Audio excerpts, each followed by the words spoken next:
بسم اللہ الرحمن الرحیم۔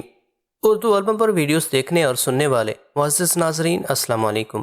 ویڈیو شروع کرنے سے پہلے چینل کو سبسکرائب اور ویڈیو کو لائک کرنا بالکل مت بھولیے گا۔ شاہ رہوپن آرمینیا کے قاصد کے جانے کے بعد طرابلس کا سفیر طرطوسہ پہنچا۔ اس نے بھی اپنے حکمران ایڈم کی طرف سے صلاح الدین ایوبی رحمۃ اللہ علیہ کو صلح کے معاہدے کے ساتھ سالار آئرس کی رہائی کے لیے بہت بڑی رقم کی پیشکش کی تھی۔ صلاح الدین ایوبی رحمۃ اللہ علیہ نے آرمینیائی سفیر کی طرح طرابلس کے سفیر کو بھی سخت لہجے میں وہی جواب دیا، جب میں سالار آئرس کو بیچوں گا تو حاکم طرابلس کو بھی اطلاع دے دی جائے گی۔ پھر جب یہ دونوں عیسائی سفیر ذلت آمیز ناکامی کے بعد اپنی اپنی ریاستوں میں واپس پہنچے تو ایشیائی کوچے کی صلیبی مملکتوں میں ایک ہنگامہ سا برپا ہو گیا۔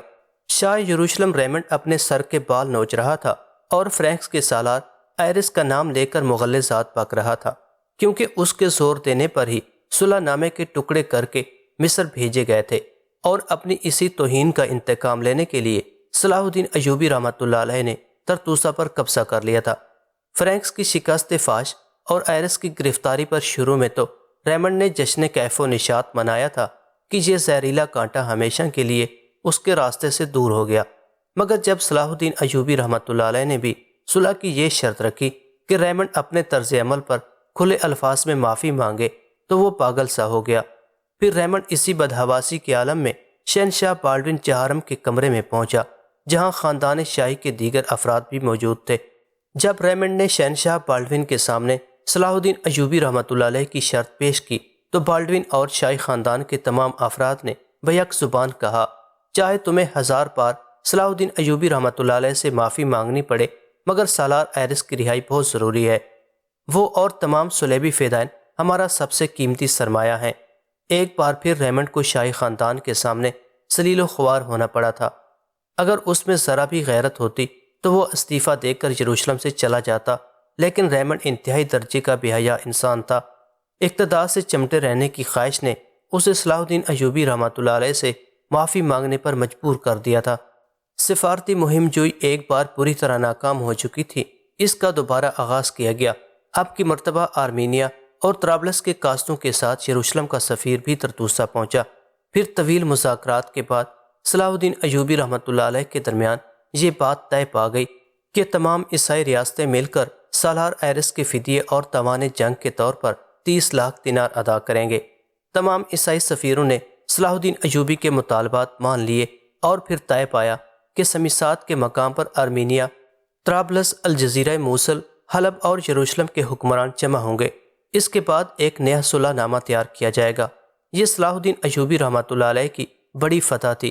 عیسائی سفیر طرطوسہ سے واپس جا کر اس خصوصی اجلاس کی تیاری کر رہے تھے، اور دوسری طرف صلاح الدین ایوبی رحمۃ اللہ علیہ کے حکم پر سالار آئرس کو قید خانے سے نکال کر طرطوسہ کے گلی کوچوں میں پھرایا جا رہا تھا۔ بڑا ہی رسوا کن اور عبرتناک منظر تھا۔ سالار آئرس کا منہ کالا کر کے اسے ایک خچر پر بٹھا دیا گیا تھا۔ والی مصر کے نقیب طرطوسہ کے ہر مسلمان کے گھر کے سامنے یہ اعلان کرتے پھر رہے تھے، لوگو آؤ اور سالار آئرس سے اپنی ذلت و رسوائی کا انتقام لو۔ نقیبوں کی صدائیں سن کر طرطوسہ کی مسلمان عورتیں، مرد، بوڑھے اور بچے اپنے اپنے گھروں سے نکل آئے تھے۔ سالار آئرس اپنے سیاہ چہرے کے ساتھ سر چکائے ہوئے خچر کی پشت پر سوار تھا۔ اگر طرطوسہ کے مسلمانوں کا بس چلتا تو وہ اپنی عزت و آبرو کے قاتل کی اس طرح بوٹیاں کر دیتے جیسے گدھ، چیل اور کوے کسی مردہ جانور کا گوشت نوچ نوچ کر کھاتے ہیں۔ لیکن صلاح الدین ایوبی رحمۃ اللہ علیہ کا حکم تھا کہ سالار آئرس کے جسم کو کوئی گزند نہ پہنچے۔ ویسے طرطوسہ کے مسلمان جس طرح چاہیں اس سفید فام درندے کو ذلیل و رسوا کریں۔ نتیجتاً تمام عورتوں، بوڑھوں اور بچوں نے جھی بھر کے سالار آئرس کے جسم پر تھوکا اور بار بار اس کے کالے چہرے پر جوتے مارے۔ سالار آئرس ہذیانی انداز میں چیخ رہا تھا، صلاح الدین، تجھ پر مقدس باپ اور بیٹا مل کر اپنا قہر نازل کرے۔ اگر تو مرد ہے تو مجھے شمشیر کے ایک وار میں قتل کیوں نہیں کر دیتا؟ میرے ساتھ یہ کیسا کھیل کھیل رہا ہے؟ جیسے ہی سالار آئرس کی بات مکمل ہوئی، صلاح الدین ایوبی رحمۃ اللہ علیہ کے ایک سپاہی نے صلیبی فدائین کے قید کے منہ پر زوردار تھپڑ مارا، جس کے نتیجے میں سالار آئرس خچر کی پوچھ سے نیچے گر پڑا۔ پھر فوراً ہی کچھ سپاہیوں نے اسے پکڑ کر دوبارہ خچر پر بٹھا دیا۔ تو کیسا مرد ہے جو مسلسل ذلتیں برداشت کر رہا ہے۔ اسی سپاہی نے چیخ کر کہا جس نے سالار ایرس کے منہ پر تھپڑ مارا تھا، اگر تجھ میں ذرا بھی غیرت ہوتی تو قید خانے کی دیواروں سے سر ٹکرا ٹکرا کر مر جاتا، مگر اپنا منہ کالا نہیں ہونے دیتا۔ مجبور ہوں، سالار ایرس نے پاگلوں کی طرح چیختے ہوئے کہا۔ سالار ایرس کی اس چیخ کے جواب میں ترتوسا کے ایک مسلم نوجوان نے بلند آواز سے کہا، اللہ تعالیٰ تجھے اتنا مجبور کر دے کہ تو دن رات اپنے مرنے کی دعائیں کرے اور موت بھی تجھے قبول نہ کرے۔ پھر جب سالار ایرس کی رسوائی کا تماشا مکمل ہو چکا تو پھر اسے دوبارہ قید خانے میں پہنچا دیا گیا۔ اب صلاح الدین ایوبی رحمۃ اللہ علیہ کے حکم پر سالار ایرس کے جسم کی تمام ہڈیاں توڑی جا رہی تھیں اور اس کی چیخوں سے فرینکس کی عشرت گاہ کے در و دیوار گونج رہے تھے، اور دوسری طرف عیسائی اور مسلم ریاستیں مل کر اس خصوصی اجلاس کی تیاریاں کر رہی تھیں جس میں صلاح الدین ایوبی رحمۃ اللہ علیہ کو شریک ہونا تھا اور شاہ یروشلم ریمنڈ کو والی مصر سے اپنے گستاخانہ سلوک کی معافی مانگنی تھی۔ 2 اکتوبر 1180 عیسوی ایشیائی کوچک کی تاریخ میں ایک یادگار دن تھا۔ دنیا بھر کے تمام غیر جانبدار مورخین اس دن کو صلاح الدین ایوبی رحمۃ اللہ علیہ کا دن قرار دیتے ہیں، اس لیے کہ والی مصر نے قبل از وقت اپنی شرائط منوانے کے بعد ہی اس خصوصی اجلاس میں شرکت کرنے کا وعدہ کیا تھا۔ سمیسات کا علاقہ اس وقت ایشیائی کوچک میں سیاسی سرگرمیوں کا سب سے بڑا مرکز تھا۔ دور دور تک یروشلم، حلب، موصل، الجزیرہ، طرابلس، آرمینیا اور کونیا کے فوجی دستوں نے حفاظتی انتظامات کے تحت اس پورے علاقے کو گھیرے میں لے لیا تھا تاکہ اجلاس کے وقت کسی قسم کی بدنظمی اور انتشار کا امکان باقی نہ رہے۔ خود صلاح الدین ایوبی رحمۃ اللہ علیہ نے بھی اپنے حقیقی بھانجے فرخ شاہ کو لکھ بھیجا تھا کہ وہ ایک فوجی دستے کے ساتھ شام سے سمیسات پہنچ جائے۔ نتیجتاً فرخ شاہ اپنے 2000 منتخب شہ سواروں کے ساتھ موجود تھا۔ اس نوجوان مجاہد سالار کو دیکھ کر موصل، حلب اور الجزیرہ کے مسلمان سپاہی بہت پیچ و تاب کھا رہے تھے، کیونکہ فرخ شاہ نے انہیں کئی مارکوں میں شکست فاش سے دوچار کر دیا تھا اور اب بڑے جاؤ جلال کے ساتھ شام پر حکومت کر رہا تھا۔ فرخ شاہ سے صلیبی سپاہی بھی خوش نہیں تھے، کیونکہ اسی نوجوان سالار نے کئی جنگوں میں عیسائیوں کو بھی میدان سے فرار ہونے پر مجبور کر دیا تھا، مگر فرخ شاہ حریفوں کے جذبات سے بے نیاز اپنا پرچم بلند کیے اس عمارت کے قریب کھڑا تھا جہاں کچھ دیر بعد خصوصی اجلاس شروع ہونے والا تھا۔ کونیا کا سلطان، طرابلس کا حاکم اعظم، موصل کا حکمران عزا الدین مسعود اور شاہ ارمینیا سمیسات پہنچ کر اس خوبصورت عمارت میں داخل ہو چکے تھے جسے آج بطور خاص بالکل نئے انداز سے سجایا گیا تھا۔ جب یہ تمام عیسائی اور مسلمان حاکم عمارت کے قریب پہنچے تھے تو تمام سپاہیوں نے مل کر انتہائی پرجوش انداز میں نعرے لگائے تھے، مگر جب والی شام فرخ شاہ یہاں پہنچا تھا تو کسی نعرے کی صدا بلند نہیں ہوئی تھی۔ یہ منظر دیکھ کر فرخ شاہ کو شدید صدمہ پہنچا تھا کہ اسلامی ریاستوں کے سپاہی صلیبی فوجیوں کے ساتھ کھڑے تھے اور عیسائی حکمرانوں کی سلامتی کے لیے زندہ باد کے نعرے لگا رہے تھے۔ کچھ دیر تک فرخ شاہ اپنے گھوڑے کی پشت پر سوار یہ تکلیف دہ منظر دیکھتا رہا، پھر اس نے پوری طاقت سے اللہ اکبر کا نعرہ بلند کیا۔ اپنے سالار کے نعرے کے جواب میں شام کے 2000 سپاہیوں نے بھی اپنے اللہ کی کبریائی بیان کی۔ صلیبی تو نعرہ تکبیر سے ہمیشہ خوف زدہ رہتے ہی تھے، کیونکہ عیسائی جنگی ماہرین کی رائے کے مطابق یہ نعرہ سن کر تو مردہ مسلمان سپاہی بھی دوبارہ جی اٹھتے تھے، مگر سب سے زیادہ افسوس کا مقام یہ تھا کہ موصل، حلب، الجزیرہ اور کونیا کے مسلمان سپاہی بھی فرخ شاہ اور شامی شہ سواروں کا یہ نعرہ سن کر خوش نہیں ہوئے تھے۔ شاید اس کی وجہ یہ ہو کہ تمام اسلامی ریاستوں کے حکمرانوں نے صلاح الدین ایوبی رحمۃ اللہ علیہ سے شکست کھائی تھی، جو ابھی تک اجلاس میں شرکت کرنے کے لیے سمیسات نہیں پہنچے تھے۔ پھر وہ مرد مجاہد آئے اور بڑی شان سے آئے۔ صلاح الدین ایوبی رحمۃ اللہ علیہ کے چہرے سے غرور و تکبر کی بجائے غیر معمولی سنجیدگی، تحمل اور وقار جھلک رہا تھا۔ والی مصر کے ہمراہ ان کا چھوٹا بھائی ملک عادل اور 1000 کے قریب جانباز سپاہی تھے۔ جیسے ہی صلاح الدین ایوبی رحمۃ اللہ علیہ کا گھوڑا نمودار ہوا، فرخ شاہ اور شامی سپاہیوں نے دوبارہ نعرہ تکبیر بلند کیا۔ مصری سپاہیوں نے بھی شامیوں کی تقلید کی اور کچھ دیر تک سمیسات کی فضا اللہ اکبر کے نعروں سے گونجتی رہی۔ یہ آوازیں اس قدر تیز تھیں کہ عمارت کے اندر موجود عیسائی اور مسلمان حکمرانوں کو بھی اندازہ ہو گیا تھا کہ صلاح الدین ایوبی رحمۃ اللہ علیہ آ پہنچے ہیں۔ پھر جیسے ہی والی مصر گھوڑے سے اترے، ملک عادل، فرخ شاہ اور دیگر جانبازوں نے انہیں اپنے نرغے میں لے لیا۔ پھر جب صلاح الدین ایوبی رحمۃ اللہ علیہ اس طویل و عریض حال کے دروازے میں داخل ہوئے تو اجلاس میں شریک ہونے والے تمام حکمراں احترام میں اپنی اپنی نشستوں سے کھڑے ہو گئے۔ اگرچہ احترام کا یہ مظاہرہ سراسر رسمی اور جبری تھا، لیکن ایسا کرنے پر وہ سب کے سب مجبور تھے، کیونکہ یہ خصوصی اجلاس والی مصر کی شرائط پر منعقد ہو رہا تھا۔ صلاح الدین ایوبی رحمۃ اللہ علیہ نے خوش دلی کے ساتھ اجلاس کے شرکاء سے مصافحہ کیا۔ جب انہوں نے والی مصر کی طرف ہاتھ بڑھایا تو عزاء الدین مسعود نے بڑی ناگواری کے ساتھ اپنے ہاتھ کو حرکت دی۔ اسے ایک غلامزادے سے مصافحہ کرتے ہوئے شدید ذلت کا احساس ہو رہا تھا، مگر یہ کیسی عجیب گردش وقت تھی کہ والی موصل یہ ذلت گوارا کرنے پر مجبور تھا۔ صلاح الدین ایوبی رحمۃ اللہ علیہ نے عزاء الدین مسعود کے چہرے سے اس کی دلی کیفیت کا اندازہ کر لیا تھا۔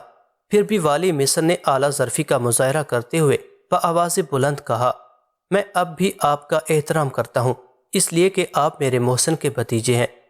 عزاء الدین مسعود صلاح الدین ایوبی رحمۃ اللہ علیہ سے اس قدر نفرت اور حسد کرتا تھا کہ اس نے صورتحال کی نزاکت کا احساس بھی نہیں کیا اور نہایت تند و تیز لہجے میں بولا، تمہیں میرا احترام کرنے کی ضرورت نہیں، میں اول و آخر قابل احترام ہوں۔ تم جس کام کے لیے یہاں آئے ہو اسے جلد از جلد انجام دو اور میری نظروں سے دور ہو جاؤ۔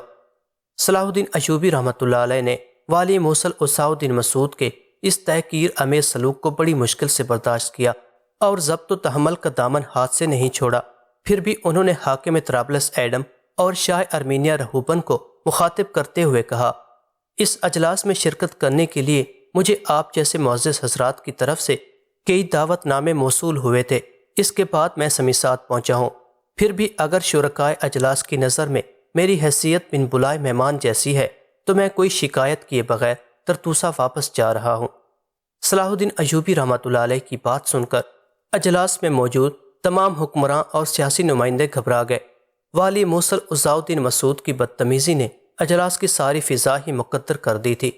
شاہ ارمینیہ رہوپن انتہائی معذرت خانہ لہجے میں صلاح الدین ایوبی رحمۃ اللہ علیہ سے مخاطب ہوا، آپ کیسے واپس جا سکتے ہیں؟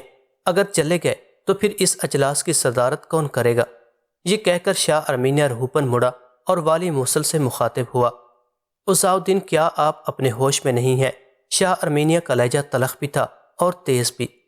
اگر تم موصل واپس جانا چاہتے ہو تو اس وقت چلے جاؤ، مگر خدا کے لیے امن کی اس فضا کو برباد نہ کرو جسے سازگار بنانے کے لیے ہم نے کئی ماہ تک شب و روز محنت کی ہے۔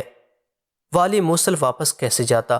وہ بھی دوسرے حکمرانوں کی طرح اس اجلاس میں شریک ہونے کے لیے مجبور تھا۔ اسے پہلے ہی صلاح الدین ایوبی رحمۃ اللہ علیہ کی طرف سے بے شمار اندیشے اور خطرات لاحق تھے۔ اس طرح سے وہ پرسکون نیند سو بھی نہیں سکتا تھا کہ کہیں کسی دن والی مصر دمشق کی طرح موصل پر بھی قبضہ نہ کر لیں۔ انہی وسوسوں سے نجات پانے کے لیے عزاء الدین مسعود سمیسات آیا تھا، مگر یہ اس کا خاندانی غرور اور جنون ہی تھا کہ وہ صلاح الدین ایوبی رحمۃ اللہ علیہ کو اتنے قریب پا کر بدحواس ہو گیا اور شرکائے اجلاس کے سامنے اپنی خاندانی برتری دکھانے کے لیے گستاخانہ لہجے میں والی مصر سے مخاطب ہوا۔ بالآخر شاہ ارمینیہ رہوپن اور حاکم طرابلس ایڈم کے اصرار پر عزاء الدین مسعود کو صلاح الدین ایوبی رحمۃ اللہ علیہ سے اپنے جارحانہ رویے کی معذرت کرنی پڑی۔ والی موصل 2 بار میدان جنگ میں صلاح الدین ایوبی رحمۃ اللہ علیہ کے مقابل ہوا تھا اور ذلت آمیز شکست کے بعد اسے فرار ہونا پڑا تھا، مگر آج کی شکست بڑی ہی شرمناک تھی کہ عزاء الدین مسعود کو کئی طاقتور حکمرانوں کے سامنے والی مصر سے معافی مانگنی پڑی تھی۔ سمیسات میں منعقد ہونے والے اس خصوصی اجلاس کا اہتمام اس طرح کیا گیا تھا کہ ایک بہت بڑی میز کمرے کے وسط میں رکھی گئی تھی اور اس کے چاروں طرف انتہائی قیمتی لکڑی سے بنی ہوئی کرسیاں بچھائی گئی تھیں جن سے امیرانہ شان ظاہر ہوتی تھی۔ صلاح الدین ایوبی رحمۃ اللہ علیہ کی کرسی میز کے ایک سرے کے درمیان میں تھی، جس پر بیٹھنے کے بعد بیک وقت تمام حاضرین مجلس پر نظر رکھی جا سکتی تھی۔ والی موصل عزاء الدین مسعود کی جارحانہ گفتگو سے پیدا ہونے والی تلخی کو مٹانے کے لیے شاہ ارمینیہ رہوپن اور حاکم طرابلس ایڈم صلاح الدین ایوبی رحمۃ اللہ علیہ کے ساتھ ساتھ چلتے رہے۔ پھر جب والی مصر کرسی صدارت پر بیٹھ گئے تو شاہ ارمینیہ اور حاکم طرابلس بھی اپنی اپنی نشستوں پر بیٹھ گئے۔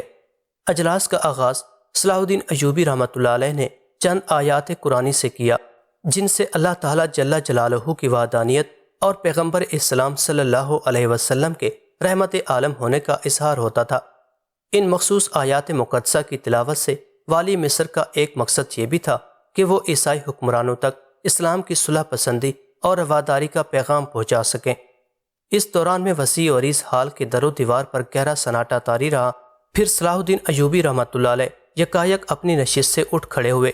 والی مصر کے اس طرز عمل سے تمام حاضرین مجلس حیرت زدہ تھے۔ پھر ان لوگوں نے دیکھا کہ صلاح الدین ایوبی رحمۃ اللہ علیہ نے اپنے پیرہن کی جیب میں ہاتھ ڈالا۔ تمام شرکائے اجلاس کی نظریں والی مصر کے ہاتھ پر مرکوز تھیں۔ پھر جب صلاح الدین ایوبی رحمۃ اللہ علیہ کا ہاتھ پیرہن کی جیب سے باہر آیا تو ان کی انگلیوں میں کاغذ کے کچھ ٹکڑے دبے ہوئے تھے۔ والی مصر نے اپنا ہاتھ بلند کیا اور کھڑے کھڑے شرکائے اجلاس سے مخاطب ہوئے، یہ اس صلح نامے کے ٹکڑے ہیں جو شاہ یروشلم ریمنڈ کی طرف سے مصر بھیجے گئے۔ آپ حضرات گواہ رہیں کہ سلامتی کی اس دستاویز کو میں نے چاک نہیں کیا ہے۔ یہ کہتے کہتے صلاح الدین ایوبی رحمۃ اللہ علیہ کی آواز بلند ہو گئی تھی اور ان کے لہجے سے جلال ایمانی جھلکنے لگا تھا۔ ترتوسہ پر قبضہ میری ہوس سے ملک گیری یا توسیع پسندی کا حصہ نہیں، میں تو شاہ یروشلم کو یہ بتانا چاہتا تھا کہ اہل ایمان نے کسی کمزوری یا مجبوری کے سبب صلح اور امن و آشتی کی طرف ہاتھ نہیں بڑھایا تھا۔ یہ تو صحیح العقیدہ مسلمانوں کی فطرت ہے کہ وہ فتنہ و شر سے اس وقت تک گریز کرتے ہیں جب تک ان پر جنگ مسلط نہیں کر دی جاتی۔ اتنا کہہ کر صلاح الدین ایوبی رحمۃ اللہ علیہ دوبارہ اپنی نشست پر بیٹھ گئے۔ والی مصر کے بیٹھتے ہی شاہ یروشلم ریمنڈ کا نمائندہ خاص کھڑا ہوا۔ اس کے ہاتھ میں سنہری جلد کی ایک کتاب نما دستاویز تھی۔ یہ دستاویز دراصل وہ معذرت نامہ تھا جو ریمنڈ نے صلاح الدین ایوبی رحمۃ اللہ علیہ کے نام تحریر کیا تھا۔ میں نگران شاہ یروشلم ریمنڈ والی مصر صلاح الدین ایوبی رحمۃ اللہ علیہ سے شرمندہ ہوں کہ میری ایک اضطراری حرکت سے صلح نامہ کی دستاویز کو نقصان پہنچا اور میں معاہدہ شکنی کا مرتکب ہوا۔ مجھے امید ہے کہ والی مصر میری اس معذرت کو قبول کریں گے اور اپنے دل و دماغ سے غلط فہمیوں کے گرد و غبار کو دھو ڈالیں گے۔ شاہ یروشلم ریمنڈ کے اس معذرت نامے کے پڑھے جانے کے بعد صلاح الدین ایوبی رحمۃ اللہ علیہ کے چہرے پر مسرت آمیز فاتحانہ رنگ ابھر آیا۔ پھر انہوں نے یروشلم کے نمائندہ خاص سے سونے کی جلد میں لپٹا ہوا معذرت نامہ لے لیا اور اس کے اندر گزشتہ صلح نامے کے ٹکڑے رکھتے ہوئے اجلاس کے شرکاء سے مخاطب ہو کر بولے، میں جانتا ہوں کہ شاہ یروشلم کو جب بھی موقع ملے گا وہ اپنے سارے عہد و پیمان بھول جائیں گے، اس لیے میں ان کی تحریر کو اپنے پاس محفوظ کر رہا ہوں۔ صلاح الدین ایوبی رحمۃ اللہ علیہ کی بات سن کر شاہ ارمینیہ رہوپن، حاکم طرابلس ریمنڈ اور یروشلم کے نمائندے کے چہرے اتر گئے۔ والی مصر نے بڑے شائستہ اور مہذب الفاظ میں عیسائی حکمرانوں کو وعدہ فراموش اور عہد شکن قرار دے دیا تھا، مگر وہ سب کے سب اس وقت شدید حالت جبر میں تھے اور صلاح الدین ایوبی رحمۃ اللہ علیہ کی ہر طعنہ زنی سننے کے لیے تیار تھے، اور کسی میں اتنی جرت نہیں تھی کہ وہ برسر اجلاس اٹھ کر والی مصر کی کسی بھی بات کی نفی کر سکے۔ بالآخر شاہ ارمینیہ نے اپنی نشست سے اٹھ کر نئے صلح نامے کی دستاویز صلاح الدین ایوبی رحمۃ اللہ علیہ کے سامنے پیش کی۔ معاہدے کی ساری شرائط پہلے ہی سفارتی مذاکرات کے ذریعے طے ہو چکی تھی۔ اس دستاویز میں انہیں صرف تحریری شکل دی گئی تھی۔ یہ صلح نامہ صرف 2 سال کی مدت کے لیے تھا۔ تمام فریقین نے حلف کے انداز میں یہ اقرار کیا تھا کہ ان 2 سالوں کے درمیان مکمل امن و امان کی فضا کو بحال رکھا جائے گا۔ اس معاہدے میں یروشلم، طرابلس اور ارمینیہ کے ساتھ کونیا کے سلطان، حلب، موصل، الجزیرہ، مریدین، اربل اور کیفا کے شہزادے بھی شامل تھے۔ صلاح الدین ایوبی رحمۃ اللہ علیہ نے دیر تک دستاویز کے ایک ایک لفظ کو بغور پڑھا اور پھر شاہ ارمینیہ رہوپن سے مخاطب ہوئے۔ اس معاہدے میں فرینکس کے سالار ایرس کی رہائی کا ذکر تو موجود ہے، مگر اس رقم کا کوئی حوالہ نہیں جو آپ حضرات کو ادا کرنی ہے۔ والی مصر کا اعتراض سن کر ایک بار پھر شرکائے اجلاس کے چہرے اتر گئے۔ شاہ ارمینیہ رہوپن جو اس معاہدے میں پیش تھا، اس نے فوراً ہی اپنی خجالت مٹانے کے لیے کہا، رقم کی ادائیگی اپنی جگہ ہے، مگر کچھ سیاسی مجبوریوں کے تحت معاہدے میں اس کا ذکر نہیں کیا گیا۔ امید ہے کہ والی مصر ہماری ان مجبوریوں کو سمجھ جائیں گے۔ صلاح الدین ایوبی رحمۃ اللہ علیہ کچھ دیر تک شاہ ارمینیہ رہوپن کے الفاظ پر غور کرتے رہے، پھر انتہائی باوقار لہجے میں بولے، معاہدہ زبانی ہو یا تحریری، صاحبان کردار کے نزدیک دونوں صورتیں یکساں ہیں۔ بہرحال میں شرط پوری ہونے کے بعد سالار ایرس کو رہا کر دوں گا۔ یروشلم، طرابلس اور آرمینیا کے عیسائی حکمرانوں نے مل کر یہ طے کیا تھا کہ معاہدے کی دستاویز میں رقم کی ادائیگی کا ذکر نہ کیا جائے، کیونکہ اس طرح یہ بات ضبط تحریر میں آ جائے گی اور پھر ہمیشہ کے لیے ایک مثال بن کر رہ جائے گی کہ صلیبیوں نے مسلمانوں سے دب کر صلح کی تھی، بلکہ انہیں تاوان جنگ بھی ادا کیا تھا۔ شاہ ارمین ارہوبن کی زبانی یقین دہانی کے بعد والی مصر صلاح الدین ایوبی رحمۃ اللہ علیہ نے سب سے پہلے اس 2 سالہ معاہدہ امن پر اپنی مہر ثبت کی۔ اس کے بعد ایک ایک کر کے تمام شرکائے اجلاس نے دستاویز پر دستخط کیے۔ پھر جب یہ دستاویز گردش کرتی ہوئی والی موصل عز الدین مسعود کے سامنے پہنچی تو اس نے اس قدر ناگواری کے ساتھ معاہدے پر اپنی مہر ثبت کی کہ جیسے وہ دنیا کا بدترین کام انجام دے رہا ہو۔ عز الدین مسعود کے قریب ہی حلب کا نمائندہ خاص بیٹھا تھا۔ جب اس نے دستاویز پر حلب کی مہر ثبت کرنی چاہی تو صلاح الدین ایوبی رحمۃ اللہ علیہ نے بآواز بلند اسے مخاطب کرتے ہوئے کہا، اس اجلاس میں سلطان معظم کی غیر موجودگی ظاہر کر رہی ہے کہ خدا نے خواستہ والی حلب کی طبیعت کچھ ناساز ہے۔ صلاح الدین ایوبی رحمۃ اللہ علیہ کے لہجے سے فکر اور تشویش کا اظہار ہو رہا تھا۔ والی مصر کی بات سن کر حلب کا نمائندہ خاص مہر لگاتے لگاتے رک گیا اور اس نے والی مصر کے سوال کا جواب دیتے ہوئے کہا، آپ نے ٹھیک ہی اندازہ کیا، واقعتاً سلطان معظم کی طبیعت ناساز ہے، ورنہ وہ بنفس نفیس اس اہم ترین اجلاس میں ضرور شرکت کرتے۔ حلب کے نمائندہ خاص کا لہجہ انتہائی رسمی اور خشک تھا۔